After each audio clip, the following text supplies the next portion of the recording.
제가 1년 중에 가장 좋아하는 시즌이 장마 시즌이거든요. 제가 비 오는 걸 굉장히 좋아해서 그래서 우리 피해가 가지 않는 한은 좀 장마가 조금 더 길어도 좋을 것 같은데 어쨌든 피해가 되면은 빨리 그쳐야겠습니다. 네, 오늘 영혼육 이제 지난 2주간 영혼육 시리즈로 이제 첫 번째 주는 영에 대해서, 지난 주는 우리 혼에 대해서, 오늘은 우리의 육체에 대해서 함께 말씀을 나누면서 영혼육 시리즈를 마무리하도록 하겠습니다. 오늘 한번 설교 제목이 신성한 건강은 내 것입니다. 한번 우리 여러분 안에 있는 하나님의 생명을 의식하면서 한번 시간 선포하겠습니다. 시작.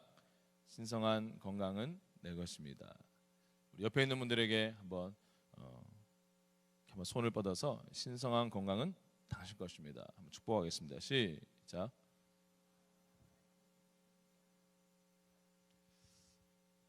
아멘. 오늘 본문 말씀 이사야 53장 5절 말씀을 우리 한 목소리로 같이 읽도록 하겠습니다. 구약 성경 이사야 53장 5절 말씀입니다. 성경책 또는 화면 보시고 합독하겠습니다. 시작. 그가 찔림은 우리의 허물 때문이요 그가 상함은 우리의 죄악 때문이라. 그가 징계를 받음으로 우리는 평화를 누리고 그가 채찍에 맞음으로 우리는 나음을 받았도다. 아멘. 초대교회 그리스도인들은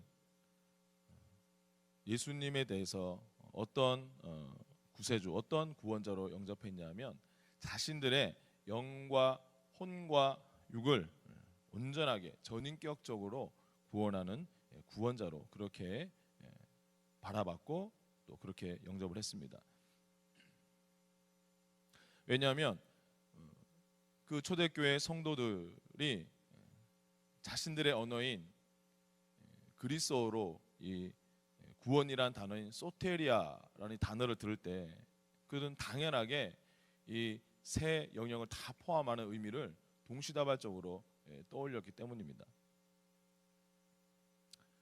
소테리아라고 하면 이 헬라 사람들 마음속에는 어떤 어려움에서 구출받는 것, 그리고 어떤 묶임에서 해방되는 것, 그 다음에 내가 안전하게 보호받는 것, 그리고 내가 온전하게 치유되는 것, 그리고 제가 회복되고 또 건강하고 승리하는 이 의미들을 동시적으로 그들은 그 단어 하나를 들었을 때 생각했기 때문에 바로 이 소테리아를 우리에게 가져다 주신다. 복음이란 이 소테리아를 얻는 능력이 되게 하신다라고 하는 이 성경 구절을 그들은 당연하게 그들의 영혼육의 전인격적인 구원, 또 예수님은 전인격적인 구원자로 그들은 여겼던 것입니다.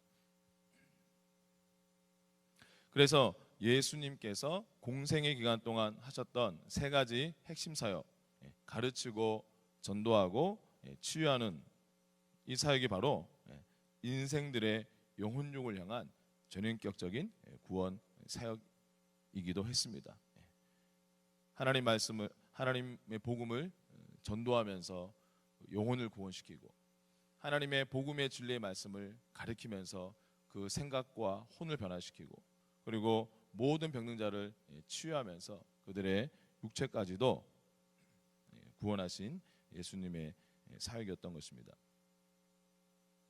그런데 우리가 초대교회도 아주 유명한 이단 중에 한 분파였는데 영지주의라고 하는 이 이단 분파는 영과 정신은 선하고 눈에 보이는 이 육체와 또 물질은 악하다는 이런 극단적인 이원론을 바탕으로 하고 있었고, 근데 이 이원론은 이제 그 이후로도 계속 타 종교와 또 철학에도 많은 영향을 줬기 때문에 우리들 마음속에도 왠지 영혼육이라고 할 때 그 중에서 왠지 육체는 앞에 있는 영혼보다는 좀 뭔가 낮은 차원의 그러한 열등한 개념으로 우리가 많이 생각을 하곤 합니다. 자, 그렇다면 성경은 우리의 육체에 대해서 어떤 가치로 그것을 바라보고 있을까요?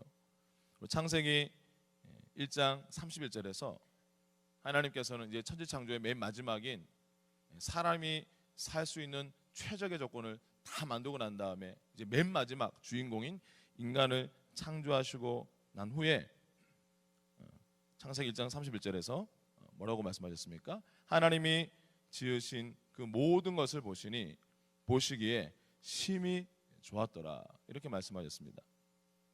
하나님 눈에 비친 그 모든 것, 당연히 인간은 하나님 눈에 물론 하나님은 안 해도 우리 내면도 보시는 분이기 때문에 내면도 보시겠지만, 또 하나님 당신이 지으신 이 육체, 그 외모, 그 모든 것이 아주 좋았던 것입니다. 그래서 시편 139편 14절에 보면 내가 이처럼 놀랍고 신기하게 만들어졌으니, 신묘막측하게 만들어졌으니 라고 시편 기자가 감탄을 하는 것입니다.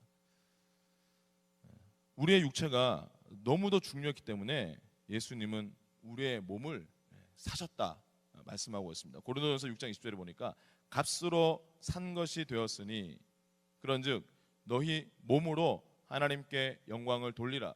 저와 여러분들의 몸을 예수님이 어마어마한 대가 지불하고 사가지고 오셨기 때문에 이제는 이 몸으로 함부로 굴리지 말고 우리 뜻대로 하지 말고 이 몸으로 우리는 하나님께 영광을 돌려야 된다, 이렇게 말씀하고 있는 것입니다.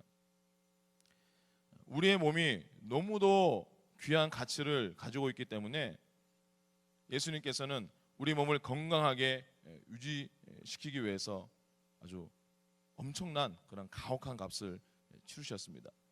오늘 본문 말씀에 그가 채찍에 맞음으로 우리는 나음을 받았도다.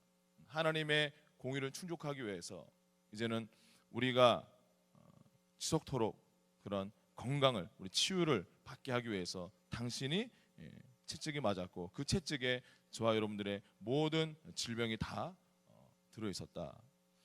마태복음 8장 17절에 보니까 우리의 연약한 것을 친히 담당하시고 병을 짊어지셨도다. 많은 사람들이 예수님이 십자가에서 우리 죄를 받아들이시고 우리의 과거, 현재, 미래의 죄를 대신 다 담당하신 것은 다 아시는데, 의외로 많은 분들이 그와 동시에 예수님은 우리의 연약함과 또 그리고 우리의 모든 병을 함께 짊어졌고 담당했다는 것을 잘 모르는 분들이 많이 있습니다. 그래서 우리 몸은 예수님의 보혈로 씻김받고 정결하게 되어서 이제는 마침내 성령님이 우리 안에, 우리 몸 안에 거하시면서 우리는 그야말로 하나님의 성전이 되었다. 고린도전서 3장 16절에 말씀하고 있습니다. 마지막으로 우리 몸이 얼마나 중요하냐면 예수님이 재림하실 때 예수님께서 우리에게 베푸시는 가장 마지막 구원의 행위가 뭐냐면 바로 우리 육체의 구원입니다. 빌립보서 3장 20절 21절 말씀 같이 읽겠습니다. 시작. 구원하는 자 곧 주 예수 그리스도를 기다리노니 우리의 낮은 몸을 자기 영광의 몸의 형체와 같이 변하게 하시리라. 아멘. 그래서 어떤 분들은 이 구절들을 근거로 해서 우리가 천국에 가면 예수님의 그 나이 30대 초반에 가장 원숙하고 온전하고 건강한 모습으로 우리가 이렇게 부활체를 입을 것이다 라고 하는 분들이 있는데, 그런 분들의 그냥 하나의 의견입니다. 뭐 어떻게 될지 모르겠지만 어쨌든 맨 마지막 하나님께서 구원하시는 것이 우리 육체의 구원을 통해서 이제는 우리의 구원을 완성하신다. 지난 2주간의 그 말씀을 포함해서 그래서 우리가 영혼육의 이 구원을 쉽게 설명하면 예수님은 우리의 속사람, 우리의 내면의 사람, 영혼을 구원하고 치유하기 위해 오셨을 뿐만 아니라 동시에 우리의 겉사람도 구원하고 치유하기 위해서 오셨습니다. 자, 제가 이 내용을 이번에 이제 8월 9일 날 개강하게 되는 DMT 4기에 제가 부교재로 선정한 예수 치유의 길 건강의 능력이라는 책에 보면 이거를 굉장히 알기 쉽게 도표로 잘 설명하고 있어서 제가 한번 그냥 서툴게 한번 그거를 PPT로 그려봤습니다. 한번 도표 화면 보시면 자, 맨 왼쪽에 이제 속사람에서 죄가 하나님의 생명의 법을 깨트림, 아담이 하나님의 영광이 충만했다가 타락함으로 이제 하나님의 생명의 법이 이제 박탈되고 깨어졌고, 그 결과로 겉사람 우리 육신에도 그 전에 존재하지 않았던 질병이 들어오게 되므로 그 아담의 건강했던 육신의 건강의 법이 깨트려졌다. 자, 그런데 그것을 이 아담의 이 죄, 이 인류의 죄를 통해서 이제 인류 가운데 이렇게 생명의 법이 깨트려지고 육체가 망가지고 이제 죽음이 들어왔는데, 자, 이것을 해결하기 위해서 예수님이 이 땅에 오셔서 십자가에서 이제 대속 우리를 위해서 대신 십자가에서 이제 희생을 당하셨는데, 자, 그 덕분에 그 과정은 속사람의 생명의 법을 회복하기 위해서 속사람에 침투했던 죄를 예수님이 죄 없는 그분이 대신 짊어지시고, 그 다음에 우리의 모든 이 땅에서 우리가 살아가면서 경험하게 될 그 병들도 다 또 존재했던 병들도 다 예수님이 대신 짊어지셨고, 자, 그래서 그 십자가에서 이제 그 모든 질병과 죄를 짊어지시고 예수님께서 하나님의 그 심판 당하시고 모든 물과 피를 쏟으시면서 하나님의 이제 공의를 완성했을 때 어떻게 됐습니까? 속사람은 하나님의 생명으로 구원받아서 그 영혼이 회복됐고, 그다음에 겉사람도 이제 하나님의 그 채찍이 맞음으로 내가 나음을 받았도다. 겉사람도 이제 이 땅에 사는 동안 건강을 누릴 수 있게 하셨을 뿐만 아니라 장차 예수님이 오실 때는 우리가 그 부활체를 입을 수 있는 그 육체의 구원도 이루셨습니다. 그래서 그 결과는 뭡니까? 요한복음 10장 10절에 내가 온 것은 양으로 생명을 얻게 하고 더 풍성히 얻게 하려 함이라. 그래서 하나님은 우리가 그냥 구원받고 난 다음에 정말 죽지 못해서 고군분투하며 살도록 우리를 방치하신 것이 아니라, 우리가 첫 번째 생명인 영생을 얻고 난 다음에 그 다음에도 삶의 모든 우리의 영역에서 하나님의 풍성한 생명을 누릴 수 있도록 십자가를 통해서 하나님께서 완성하셨다. 그래서 이제 그 결과 맨 마지막 오른쪽에 있는 그림이 뭡니까? 네. 그렇죠. 이제는 건강한 속사람. 여러분들 하나님의 영과 하나님의 생명으로 충만한 건강한 속사람. 그 다음에 건강한 겉사람. 여러분들이 얼굴에서 빛이 나고 눈에서 총기가 초롱초롱하고 이렇게 봐도 아주 혈색이 좋고 하나님의 생명이 충만한 것이 느껴지고 본인이 또 누릴 수 있는 건강한 속사람, 건강한 겉사람, 이런 결과로 우리에게 하나님께서는 주기를 원하셨기 때문에 예수님을 보내셨다, 이렇게 말씀하고 있습니다. 예수님은 이 땅에 공생의 기간 동안 당신이 했던 말씀과 행동을 통해서 이 세상을 향한 하나님의 뜻이 무엇인지, 하나님의 의도가 무엇인지, 하나님의 생각이 무엇인지를 분명하게 나타내 보이셨습니다. 뭘 보면 알 수 있습니까? 예수님은 복음서에 보니까 그분 앞에 온 사람들에게는 절대로 단 한 사람도 거절하지 않고 모두 취해 주셨고, 그리고 그들이 정말 갈망하고 필요했던 그 축복들을 아낌없이 베풀어 주셨습니다. 단 한 명도 거절하지 않고 모두 다 취해 주심으로 말미암아 예수님은 하나님의 백성들뿐만 아니라 죄인들까지도 모두 치유하기를 간절히 원하시는 하나님의 그 영원한 뜻을 증명해 보이셨습니다. 그것은 바로 예수님께서는 치유하는 것이, 예수님이 그렇게 치유하는 어떤 이유가 있어서가 아니라 예수님 본성 자체가, 하나님이신 그분의 본성 자체가 치유하는 것이기 때문이었습니다. 우리가 그런 대표적인 예를 어디서 볼 수 있냐면 마태복음 9장에 보면 여러분들이 잘 아시는 12년 동안 하혈이 멈추지 않았던 이 혈루증하는 여인이 나옵니다. 그 여인이 예수님을 아주 둘러싼 그 군중 속에 여인이 포함되어 있었습니다. 그 군중 속에서 이 여인은 그 마음에 뭐라고 다짐합니까? 내가 저분의 옷자락을 만지기만 하면 내 이 병이 나을 것이다 라고 확신하고, 그리고 그것을 예수님 옷을 터치하려고 작정하고 다가갔던 것입니다. 이 여인은 예수님 앞에 가서 인격적으로 그 얼굴을 보면서 내 이 혈류증을 치유해 달라고 그렇게 간구하거나 그렇게 구하지 않았습니다.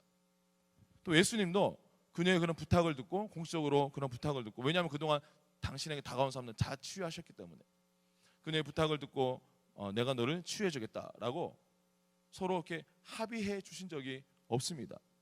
단지 이 여인이 예수님의 그 옷자락을 만졌을 때 예수님의 그 뒤편에서 몰래 부정한 여인이라는 손가락질 받고 또 곁에 가까이 못 갈까 봐 아주 목숨을 걸고 몰래 예수님 뒤에 가서 옷자락을 만졌는데, 그 순간 자동적으로 예수님으로부터 치유의 능력이 그 여인에게 흘러가게 되고 즉시로 그 여인이 고침을 받았던 것입니다. 이렇게 예수님은 그분 존재 자체가 치유를 하시는 분, 그 본성 자체가 치유하시는 분이기 때문에 그에게 다가왔던 모든 사람들은 본인만 치유받기를 간절히 원하고 있고 받을 준비가 되어 있다고 한다면 아무도 예외 없이 그 주님으로부터 치유를 받을 수 있었던 것입니다. 자, 예수님께서 이런 아픈 사람들에게 사역하신 이 과정도 우리가 잠시 짧은 스토리를 봐도 알 수 있는 것은 뭐냐면, 그것은 어떤 약 가져와서 칼 가져와서 째고 꿰매고 이런 게 아니라 예수님의 모든 치료법은 영적인 것이었습니다. 무엇에 의해서? 성령님의 능력에 의해서 이루어졌습니다. 누가복음 6장 19절 우리 한 목소리로 한번 읽어주시기 바랍니다. 자, 시작.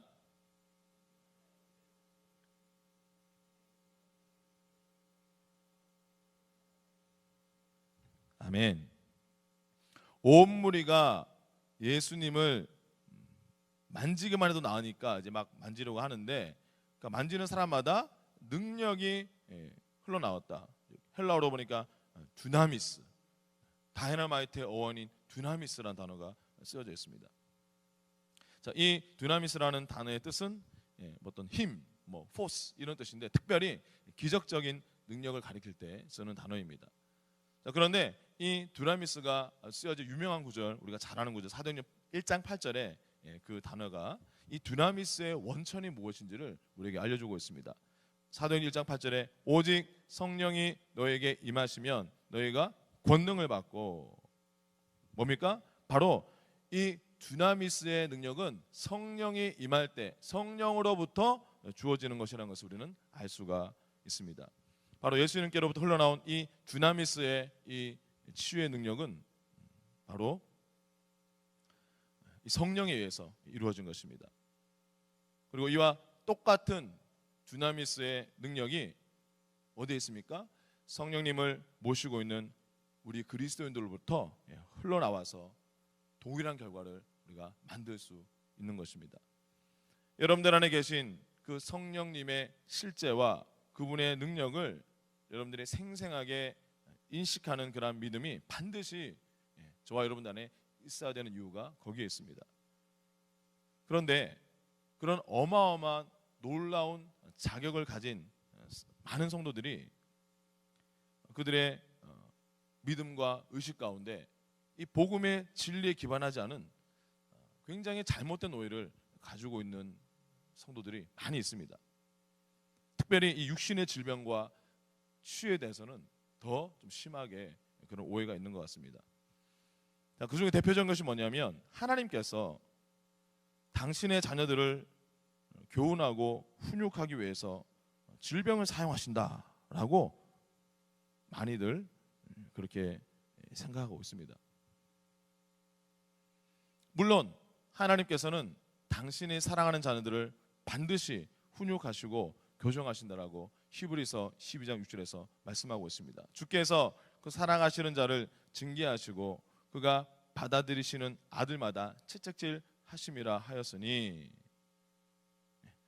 하나님은 사랑하신 자를 징계하신다. 근데 이 징계한다는 말이 이 헬라어의 그 어원을 보면 파이듀오, 자녀를 훈련시킨다, 자녀를 훈육한다, 이런 파이듀오란 말에서 유래된 단어인데, 그래서 하나님은 저와 여러분을 채찍으로 막 때리고 벌 주는 그런 사람이 아니라 하나님의 아들들이 빛 가운데서 똑바로 걸어갈 수 있도록 하나님 우리를 그렇게 훈련하신다, 이렇게 말씀하고 있는 것입니다.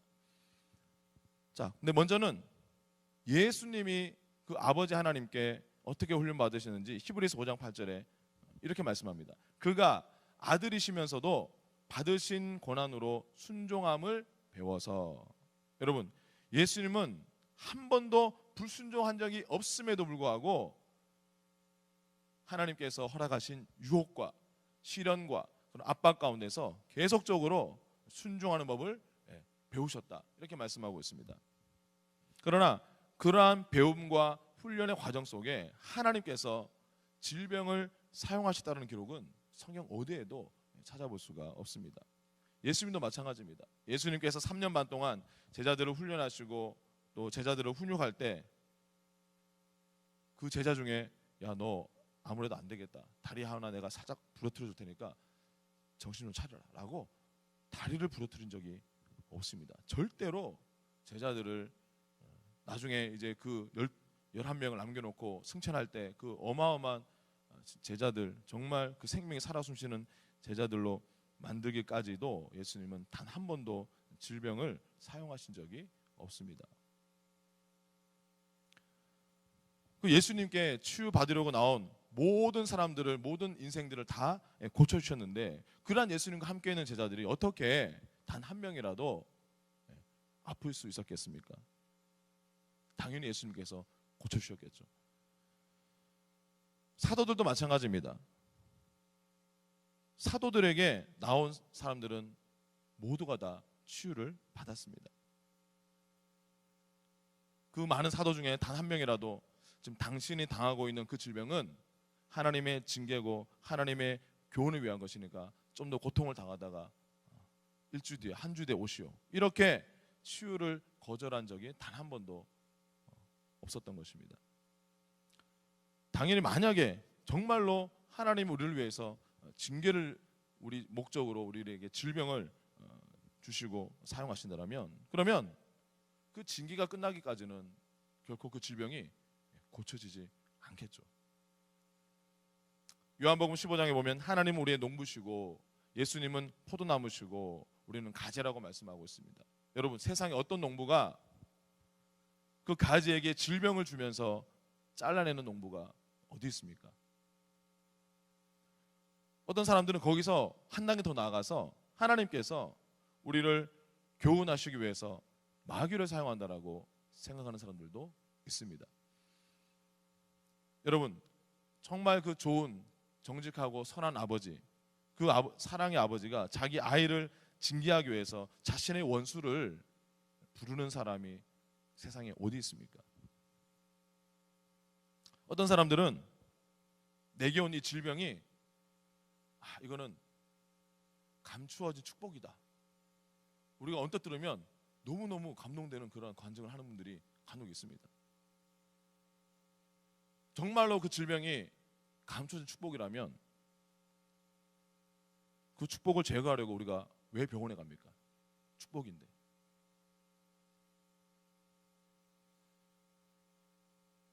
어떤 사람들은 하나님께서 우리를 거룩하게 하기 위해서, 정결하게 하기 위해서 질병을 사용하신다라고 실제로 그렇게 믿고 있는 분들이 있습니다.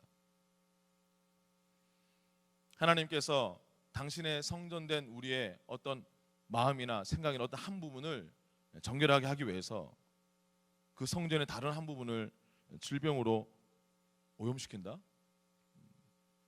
제가 말씀 안에서 하는 하나님의 속성하고는 어울리지 않습니다.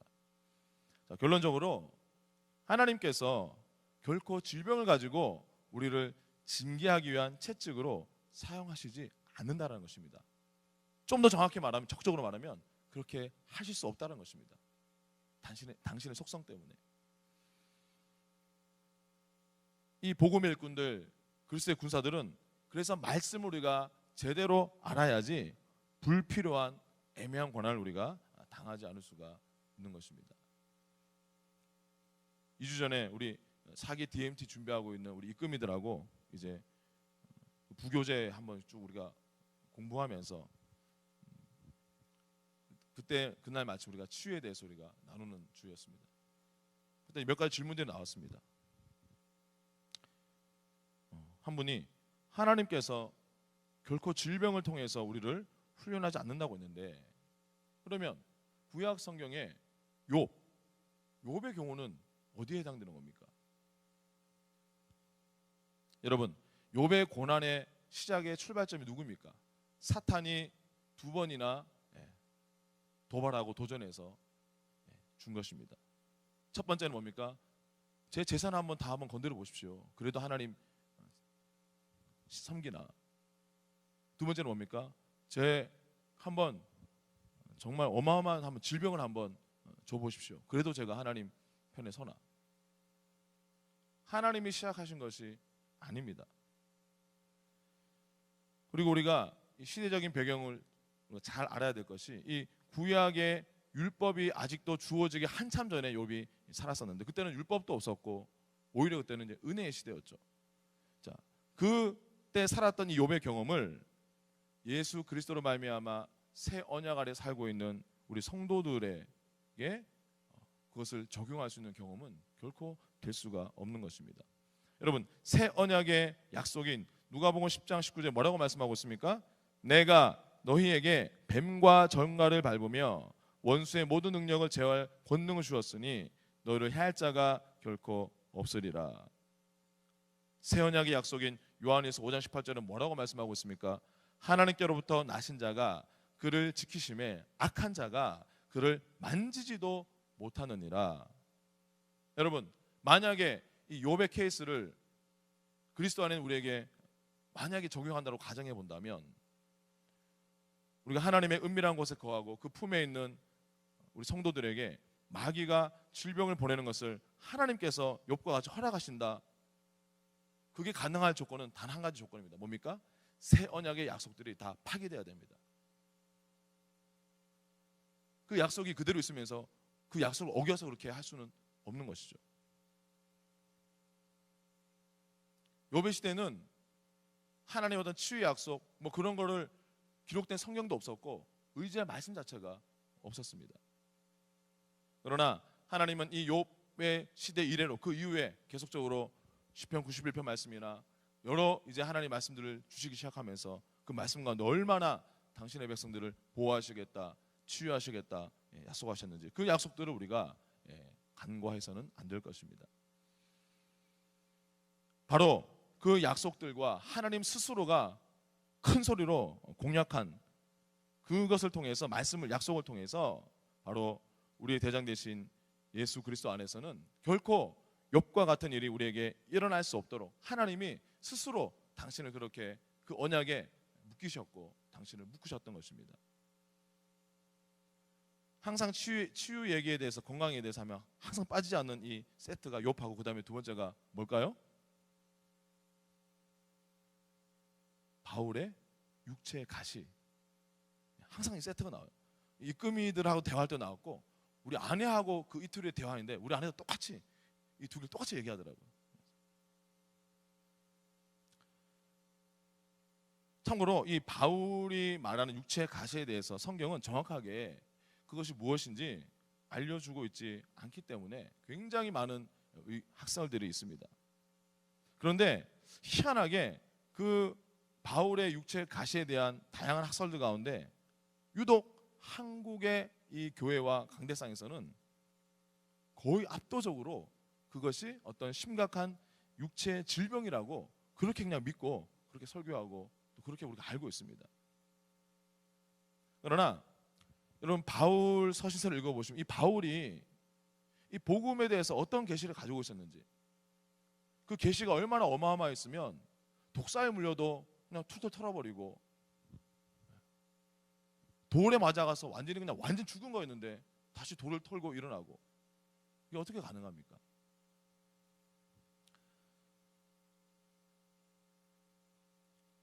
그래서 이런 복음에 대한 계시를 가지고 있었던 바울이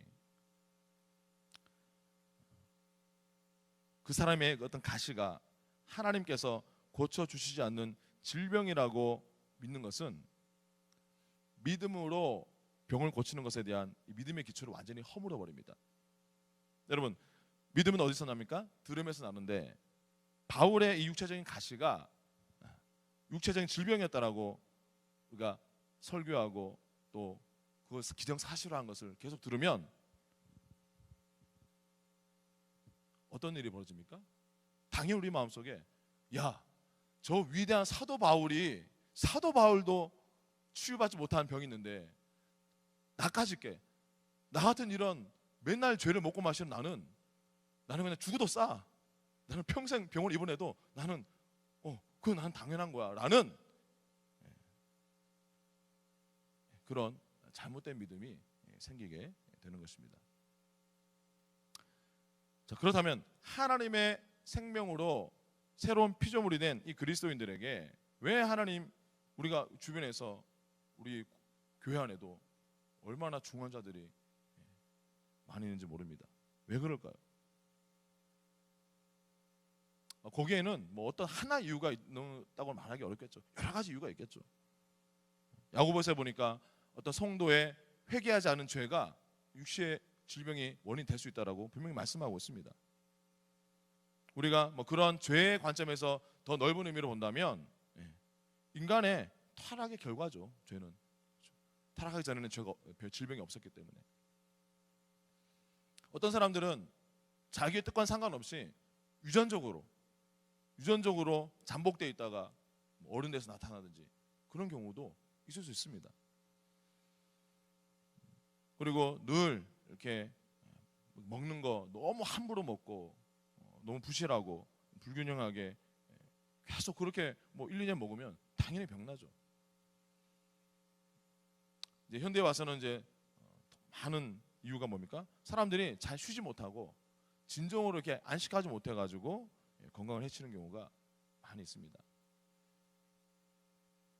어떤 그리스도인들은 하나님의 용서를 본인이 받아들이지 못해서 스스로 용서하지 못하고 스스로를 계속 묶고 있어서 그것 때문에 아프기도 합니다. 어떤 분들은 주위에 그런 분들 정말 실제로 있죠. 믿는 사람인데 성도인데도 불구하고 질병이나 어떤 질환에 대해서 엄청나게 예민하고 두려움이 많이 있는 분들이 있습니다. 그분들은 그들이 두려워하는 대로 그렇게 무서워하는 대로 그렇게 질병의 영향을 받기가 훨씬 더 쉬워집니다.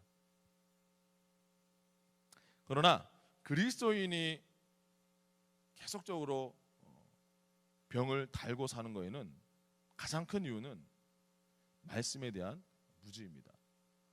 호세아 4장 6절은 내 백성이 지식이 없으므로 망하는도다 이렇게 말씀하고 있습니다.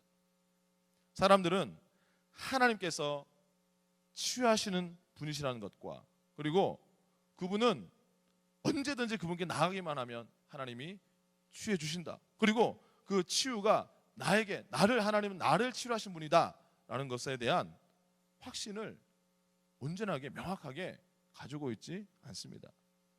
여러분, 그런 하나님의 신뢰는 무엇에 근거합니까? 바로 하나님의 말씀에 근거하는 것이죠. 요한복음 15장 5절 함께 읽겠습니다. 자, 시작. 나는 포도나무요 너희는 가지라.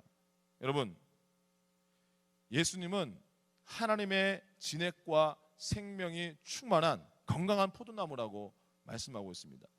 그렇다면 그 포도나무에 연결된 가지가 된 저와 여러분, 가지로 택함 받아서 접붙임 받은 저와 여러분 안에는 당연히 그 포도나무의 그 생명줄이 우리에게 계속 흘러 들어오고 계속 주고받고 하게 되겠죠.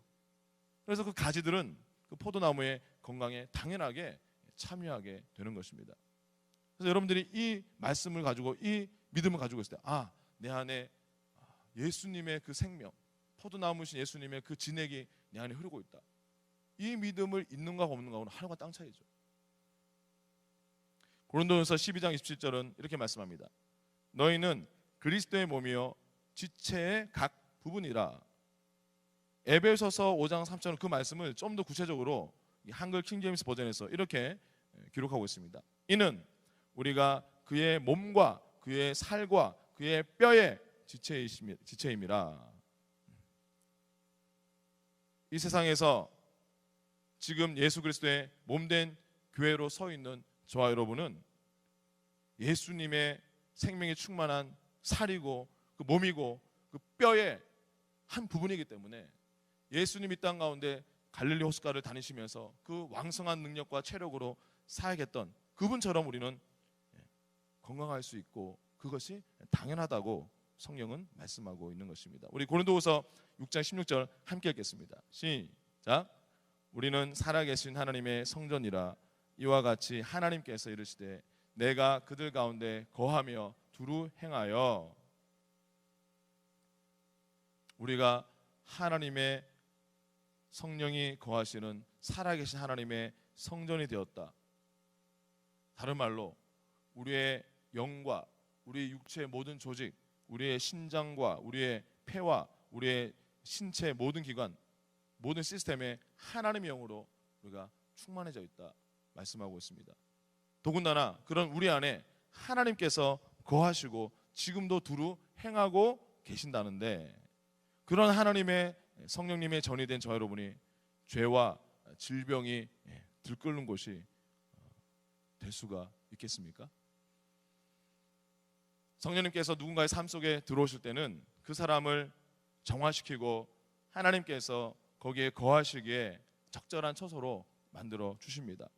만일 여러분이 지속적으로 그 성령님이 여러분 안에서 일하시고 운행하시도록 믿음을 열어서 허락하기만 한다면 하나님께서는 그분의 성전들을 계속적으로 정돈해 주시고 고치시고 건강하게 유지시켜 주실 것입니다.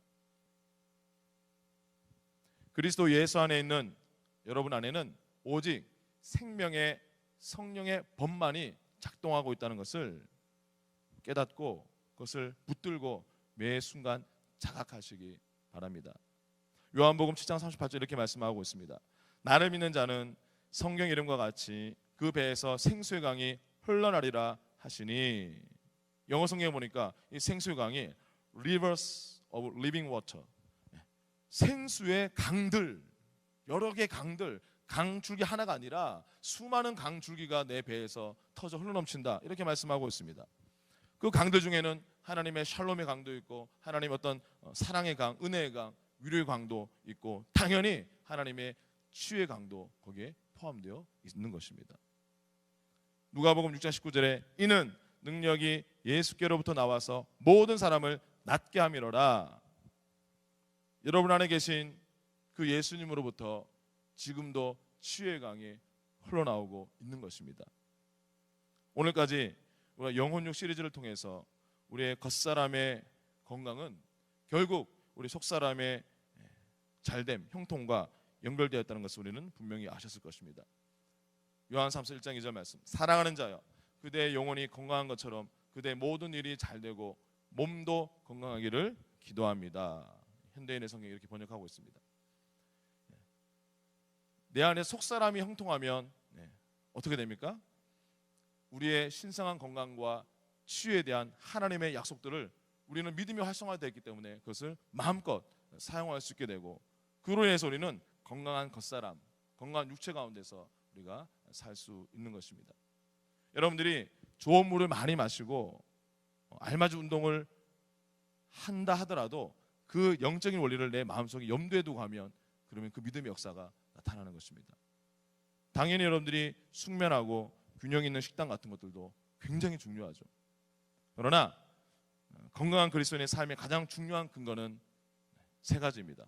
우리가 지금 매주 셋째 주마다 매주 1주, 2주 다 살펴봤는데, 첫 번째는 뭡니까? 하나님의 생명의 말씀을 먹고 그 말씀으로 나를 꽉꽉 채워서 지식에까지 새롭게 되는 것. 그래서 그 약속의 말씀, 나를 향한 치유와 건강에 대한 말씀을 내가 마음껏 그때그때 사용하고 또 그 말씀 붙들고 선포하면서 활용할 수 있도록. 두 번째는 뭡니까? 성령 안에서 활발한 기도를 통해서 하나님과 지속적으로 교제하는 것. 유다서 1장 20절에 보니까 성령 안에서 기도하면 내가 덕을 세운다, 내 영혼육이 세워진다, 고침받고 세워진다, 강건해진다 말씀하고 있습니다. 여러분, 특별히 코로나 기간 저는 여러분들에게 방언의 기도를 훨씬 더 평소보다 많이 하시기를 강조드립니다. 여러분들이 예수님을 인격적으로 만난 사람들은 누구나 할 수 있습니다. 여러분들이 집에서 또 교회 와서 입 열어보시고 여러분들 연습해보시고, 하나님 이미 주셨습니다. 성령으로 거듭났기 때문에. 그래서 여러분들이 방언으로 활발하게 기도하면 여러분들의 속사람과 겉사람이 강건하게 세워진다. 성경은 분명히 말씀하고 있습니다. 저도 날마다 그것을 체험하고 있습니다. 그리고 자신과 사람들에게 지속적으로 입술로 믿음의 선한 고백을 하는 것입니다. 지금 저와 여러분 우리가 7월 8월 믿음의 말씀을 선포하라라는 이 캠페인을 하고 있는데, 여러분 자신의 영혼을 향해서 그리고 다른 사람들을 향해서 성경의 복음의 진리가 녹아있는 그 말씀과 일치된 그러한 말들, 그러한 생명의 말들 여러분들이 계속적으로 말하면 여러분들이 혀에서 뿌린데도 거두게 될 것입니다. 마지막으로 오늘 본문 이사야 53장 5절 말씀에 여러분들의 자신의 이름을 넣어서 마음으로 확실하게 꽉 붙들고 입술로 확언하면서 우리가 마칠 텐데, 우리 교회의 역사상 아주 엄청난 치유 사역자들이 몇 분 계시죠. 그 중에 잔지 레이크 목사님 같은 경우는 이분이 자신 안에 있는 하나님의 생명을 어느 정도로 의식했냐면, 그리스도의 생명이 내 안에 차고 넘쳐서 내 모든 모공, 내 모든 땅구멍에서 그 생명이 계속 흘러나오고 있다. 본인은 항상 그렇게 의식하면서 기도하고 또 그렇게 그 건강 가운데 걸어가면서 많은 기적을 일으켰는데, 우리가 정말 내 안에 계신 예수님, 내 안에 계신 전능하신 성령님, 그분을 의식하면서 이 약속의 말씀 한번 자기 이름 넣어서 함께 이 시간 선포하고 우리 찬양하는 시간 갖도록 하겠습니다. 시작. 그가 찔림은 형선의 허물 때문이요 그가 상함은 형선의 죄악 때문이라. 그가 징계를 받음으로 형선이는 평화를 누리고 그가 채찍에 맞음으로 형선은 나음을 받았도다. 아멘. 여러분, 이 말씀처럼 죄사함만 하나님의 선물이 아니라 치유도, 이 말씀에 들어있는 죄사함과 치유, 이 둘 다 세트로 믿음을 통해서 우리에게 오는 하나님의 선물임을 여러분들이 분명하게 깨달으시고 하나님의 그 생명 가운데, 그 치유 가운데 늘 건강하시기를 주의 이름으로 축원드립니다.